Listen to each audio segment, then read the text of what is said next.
Et si un seul missile avait suffi à faire vaciller la machine logistique occidentale? Imaginez, une nuit noire sur la mer Noire, au large de la Roumanie. Soudain, un cargo apparemment banal explose et sombre en quelques minutes. Mais ce n'est pas n'importe quel navire.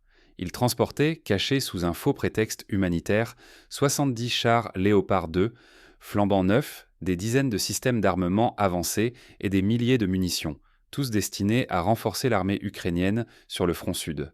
En quelques instants, des centaines de millions de dollars disparaissent dans les abysses, coupant l'espoir d'un renfort vital pour Kiev et défiant la toute-puissance logistique de l'Occident. À Bruxelles, le choc est immédiat. Dans la salle de crise de l'OTAN, les lumières ne s'éteignent pas pendant plus de 10 heures. Les visages sont graves, l'atmosphère électrique. Les chefs militaires et politiques s'affrontent sur la gravité de la situation. Comment l'Alliance a-t-elle pu laisser un sous-marin russe opérer si près de ses frontières, presque impunément?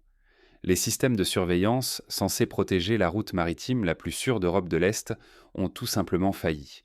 L'émotion se transforme rapidement en panique, puis en tension ouverte.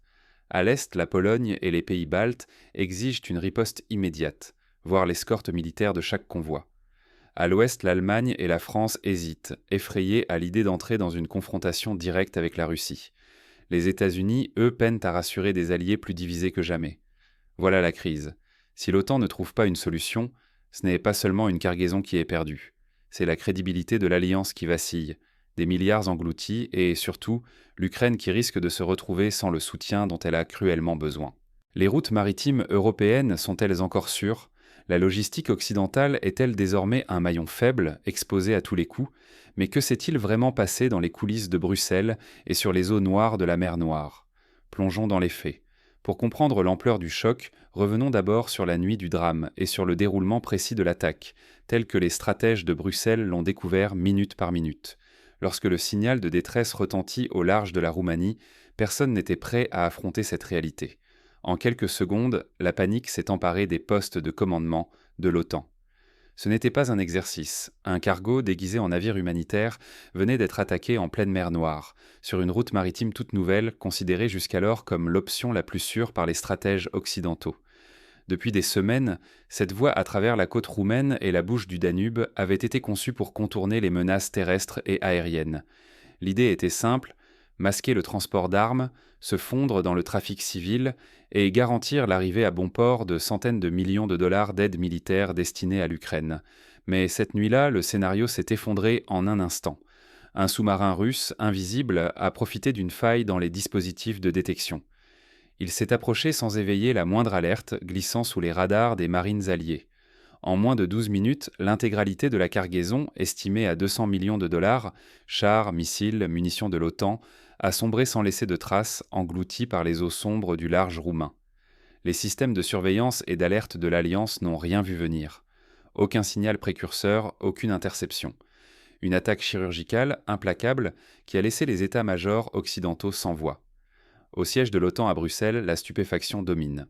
L'annonce du naufrage déclenche une série de réunions d'urgence, des débats à huis clos qui s'étirent pendant plus de 10 heures, où officiers et responsables politiques cherchent à comprendre l'ampleur de l'échec. Choc, incompréhension, colère froide, les premières réactions oscillent entre incrédulité et peur d'un engrenage incontrôlable.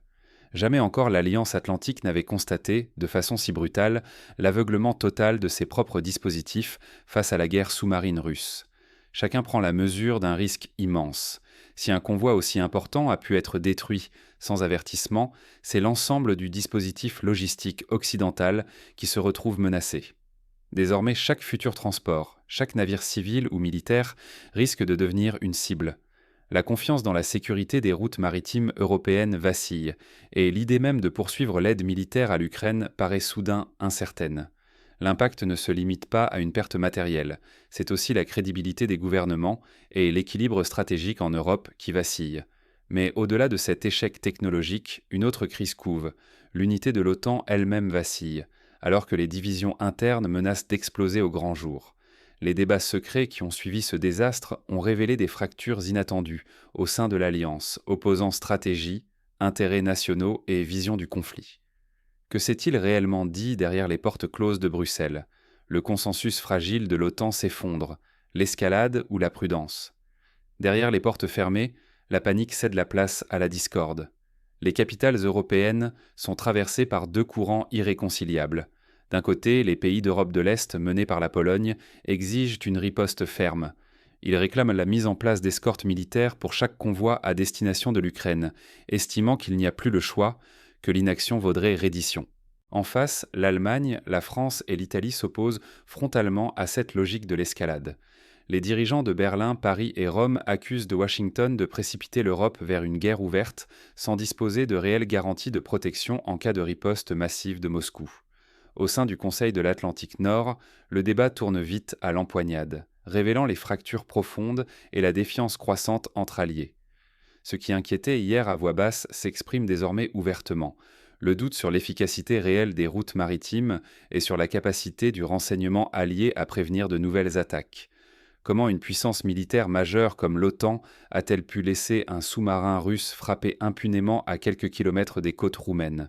C'est alors que le ministre russe de la Défense, Andrei Belousov, vient jeter de l'huile sur le feu. Son ultimatum ne souffre aucune ambiguïté. Désormais, tout navire, militaire ou civil, transportant des armes vers l'Ukraine sera considéré comme une cible légitime. Le message est adressé aussi bien à Washington qu'aux Européens. Les anciennes règles tacites, les marges de manœuvre discrètes sur les livraisons grises, appartiennent au passé. Ce basculement marque la fin brutale d'un équilibre précaire. Moscou vient d'ouvrir une campagne totale contre la logistique ennemie, sans exception, sans avertissement. Désormais, chaque traversée de la mer Noire, chaque tentative de livraison devient un pari mortel. Dans ce climat d'incertitude extrême, l'absence de consensus au sein de l'Alliance fait peser un risque colossal, soit l'escalade incontrôlée, qui pourrait entraîner une confrontation directe avec la Russie, soit la paralysie politique qui couperait l'Ukraine de l'aide dont elle a désespérément besoin. L'OTAN se retrouve face à un dilemme historique, piégé entre la peur de l'engrenage militaire et le spectre d'un abandon progressif de Kiev. Mais ce sont les conséquences concrètes de cette crise qui vont se faire sentir en premier sur le terrain ukrainien. Qui paiera le prix de cette rupture stratégique et comment les lignes du front vont-elles réagir à ce changement radical ? Pour comprendre l'ampleur du séisme, il faut descendre des salons feutrés de Bruxelles jusqu'aux tranchées du Donbass, là où chaque livraison manquée peut décider du sort d'une bataille. Pour l'Ukraine, ce naufrage n'est pas un incident, mais une catastrophe stratégique. En une nuit, les lignes d'approvisionnement qui soutenaient la résistance sur le front sud viennent de s'effondrer, privant les forces ukrainiennes de renforts vitaux et plongeant la défense de Kramatorsk dans l'incertitude la plus totale. Certains officiers et blogueurs pro-ukrainiens l'avouent ouvertement. La situation sur le terrain est désormais critique. Il ne reste plus assez de chars pour tenir la ligne, ni de missiles anti-chars ou de munitions d'artillerie pour repousser les offensives ennemies. Chaque heure qui passe sans réapprovisionnement rapproche le front sud d'une rupture irréversible. Dans les capitales occidentales, la stupeur a laissé place à une crise politique profonde. Aux États-Unis, le débat fait rage. Faut-il continuer coûte que coûte les livraisons d'armes, risquant des pertes colossales, ou bien suspendre cette aide devenue dangereusement vulnérable ? Le sénateur Rand Paul exige un audit complet des programmes d'assistance militaire, dénonçant la disparition dans les flots de plus de 60 milliards de dollars américains. Pour lui et ses partisans, l'argument est implacable. L'argent du contribuable finance du matériel qui n'atteint même plus le champ de bataille. À Washington comme à Bruxelles, les divisions sont désormais irréconciliables. D'un côté, les partisans d'une escalade réclament un renforcement massif de la logistique et même l'envoi d'escortes navales pour sécuriser les convois.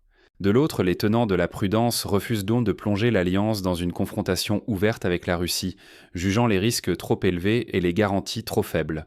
L'enjeu dépasse largement la seule question ukrainienne. Si la logistique occidentale devient impraticable ou non rentable, c'est tout l'édifice du soutien à Kiev qui risque de s'effondrer. L'Occident se retrouve face à une double menace, la perte de milliards investis dans une chaîne d'approvisionnement désormais vulnérable et la possibilité d'une crise de confiance durable entre alliés. Sans solution rapide, la rupture du front ukrainien n'est plus une hypothèse, mais une perspective qui se rapproche dangereusement. L'Alliance, elle, doit faire face à la réalité d'un investissement massif qui risque de partir à volo, tout en voyant s'éroder la crédibilité politique de ses dirigeants sur la scène internationale. Existe-t-il encore une marge de manœuvre ? Faut-il reprendre à zéro la réflexion stratégique sur la logistique ou accepter que la mer Noire ne soit plus qu'un piège mortel pour l'aide occidentale ? L'heure est venue de se demander si une sortie de crise est encore possible et à quelles conditions. Pour comprendre s'il existe une issue, il faut plonger dans les discussions secrètes entre les alliés et analyser les scénarios qui restent sur la table pour éviter l'impasse totale. Un naufrage, c'est aussi un signal, changer de cap ou sombrer. L'attaque du cargo en mer Noire n'a pas seulement brisé une ligne d'approvisionnement. Elle impose à l'Alliance Atlantique une réévaluation urgente de ses routes maritimes logistiques. Sécurité renforcée, escorte navale, technologie de détection de pointe, chaque option devient essentielle face à la menace désormais déclarée des sous-marins russes. L'OTAN est à la croisée des chemins.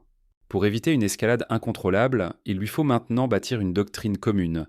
Comment garantir l'acheminement du soutien militaire à l'Ukraine sans plonger l'Alliance dans une guerre ouverte ? Les débats internes sont vifs, opposant les partisans d'une riposte énergique à ceux qui redoutent l'irréparable. Chaque scénario semble risqué. Offrir une protection militaire directe au convoi, c'est accepter la possibilité d'un affrontement frontal avec la Russie. S'en abstenir, c'est risquer de rendre toute aide inopérante et de voir l'Ukraine privée de moyens essentiels. Dans ce climat de crise, la transparence devient vitale. Contrôler et garantir la traçabilité des flux d'aide militaire n'est plus une question de logistique, mais un impératif politique. Il en va de la confiance des opinions publiques, ébranlée par la disparition en mer de plusieurs centaines de millions de dollars d'équipements. Les gouvernements occidentaux cherchent des réponses, craignant que chaque erreur ne sape davantage leur crédibilité, déjà fragilisée. L'Europe, elle, ne peut plus esquiver ses responsabilités. Faut-il accepter le risque d'une confrontation militaire directe avec la Russie, ou bien prioriser la stabilité du continent, quitte à envisager un retrait partiel des opérations maritimes ? Ce dilemme hante les capitales de l'Union européenne, car toute décision marquera durablement la sécurité du continent. La Russie, de son côté, a levé toute ambiguïté. La rupture des lignes de ravitaillement ennemies est désormais un objectif stratégique majeur. Moscou montre sa détermination à aller jusqu'au bout, quitte à faire basculer la mer Noire dans une zone de conflit permanent. La nouvelle réalité géopolitique est brutale. Plus aucune route n'est sûre, plus aucune cargaison n'est à l'abri. Faire le mauvais choix stratégique aujourd'hui pourrait entraîner l'OTAN dans une guerre ouverte avec la Russie, ou au contraire rendre tout soutien militaire à l'Ukraine intenable, condamnant ses forces à l'isolement. L'enjeu n'est plus seulement régional, il engage la crédibilité et la cohésion de toute l'Alliance et la sécurité à long terme de l'Europe. Reste à trancher la question brûlante qui hante tous les états-majors. Sommes-nous à un tournant irréversible ? Dans l'incertitude la plus totale, une question fondamentale émerge. Cette attaque marque-t-elle la fin d'une ère pour la logistique occidentale ou l'aube d'une nouvelle stratégie de survie ? Après ce naufrage, rien ne sera plus jamais comme avant sur la mer Noire. La destruction brutale de ce cargo, chargé d'armements occidentaux, a bouleversé toutes les certitudes logistiques de l'Alliance Atlantique. En une seule nuit, l'équilibre fragile des flots a basculé, entrant dans une ère où plus aucune livraison, plus aucun convoi n'est à l'abri. Les conséquences se répercutent déjà bien au-delà de l'Ukraine, jusqu'au plus haut cercle du pouvoir à Bruxelles, Berlin, Varsovie ou Washington. Ce qui s'est de jouer au large de la Roumanie n'est pas un simple échec militaire.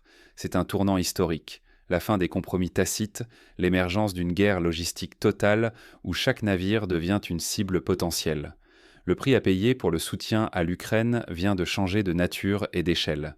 Faut-il, pour continuer ce soutien, accepter le risque d'une escalade directe avec Moscou ? Ou faut-il revoir, voire limiter, l'engagement occidental au risque de perdre un allié et de laisser la Russie imposer sa loi sur les routes maritimes européennes ? La réputation et la crédibilité de toute l'Alliance sont désormais en jeu. Des centaines de millions d'euros d'équipements engloutis en 12 minutes, des dizaines de chars et de systèmes d'armement disparus. Des routes logistiques, autrefois jugées sûres, se transforment en pièges mortels. L'inaction ou la précipitation pourraient coûter bien plus cher encore. La perte d'un allié, la décrédibilisation des gouvernements occidentaux et peut-être la remise en cause de la stabilité sur tout le continent européen. Aujourd'hui, la question n'est plus seulement logistique ou militaire, elle est morale, politique, existentielle. L'Occident est-il prêt à payer le prix réel du soutien à l'Ukraine, non seulement en ressources, mais aussi en prise de risque et en réputation ? Ou bien sommes-nous arrivés à la limite de ce que la solidarité et la prudence permettent d'assumer ? Ce naufrage nous force à regarder en face la réalité, le coût d'un engagement contre une puissance prête à bousculer toutes les règles. La mer Noire est devenue un révélateur sans pitié des contradictions et des dilemmes de l'Occident. Le choix qui s'impose désormais déterminera non seulement l'avenir de l'Ukraine, mais aussi la place de l'Europe dans le monde, sa sécurité, sa cohésion et la confiance de ses alliés. Face à ce choc, chaque citoyen, chaque décideur doit s'interroger. Que sommes-nous prêts à risquer, à sacrifier, pour préserver nos principes, nos alliances, notre stabilité ? Le prix de l'inaction n'est-il pas finalement plus lourd que celui d'une réaction concertée et courageuse ? Car ce qui s'est joué cette nuit-là, au cœur de la tempête, dépasse une bataille ou une cargaison perdue. Il s'agit désormais de l'équilibre même de notre continent et du sens que nous voulons donner à notre solidarité.